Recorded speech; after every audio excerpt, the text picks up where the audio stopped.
Make people listen with 3 easy changes. First situation, why doesn't your boss like your idea? We dismiss things we don't understand, and here's why. Next time somebody says something that you don't understand, pay attention to your reaction, because your brain is taking a shortcut without you even realizing it. It's taking the easy path, a shortcut. That's why your ideas get shot down. So do this. Firstly, make sure you're not doing this to other people. Force yourself to pause, slow down, and listen for understanding. But if you're trying to convince others, pull them in by identifying a problem that they have. Because if you don't grab and hold their attention, you're just going to get pushed to the side without making your point. Then speak factually. Something like this. We've seen a lot of customer complaints in this area, but we're actually thinking about doing more of that in the future. Why don't we try this instead? You're presenting your idea, but it's focused on the problem of others. And you're also creating a situation where not listening to you is going to create potentially a negative situation or have consequences. Focus on what the other person needs to hear instead of what you want to say. Because if you just throw out information without some sort of preparation, you're more likely to get pushed to the side than you think. Number 2, why don't people just generally seem interested in what you have to say? People don't want to talk about the things that you bring up. Why? We don't make good arguments. We think we are, but what we're really doing is we're going through the day communicating our feelings, our emotions. We think we're making good points, but that's all we're doing is showing our emotion, which, as you probably know, people don't care about.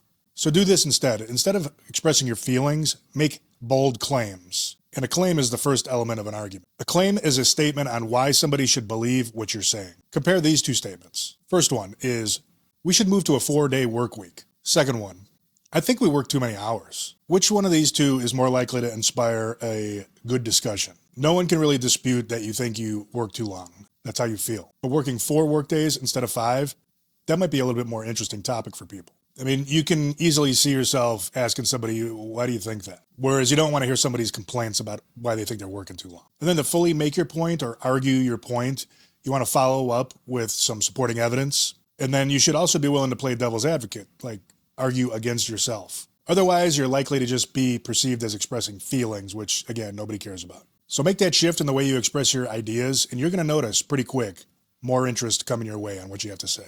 And number 3, why your reasoning sucks. We overgeneralize all the time, and here's why. Overgeneralizing is when you take one instance, say something negative, and you wrongly apply that lesson to too many situations. You make a sweeping statement. An example might be, we hired Tom as our first remote employee.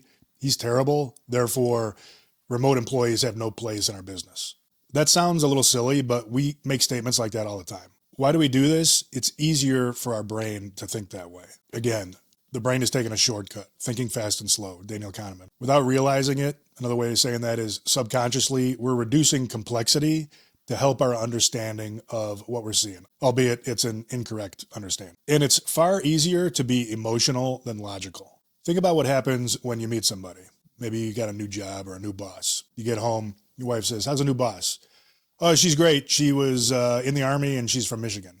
You wouldn't say that you intend that to be the all-encompassing description of the person, but that's really how you're thinking about it. You're thinking of categories or kind of wave tops. And think about it this way. Think about how easily you categorize people. Maybe somebody's late for work, bad employee. And then think about yourself. Can you be categorized that way?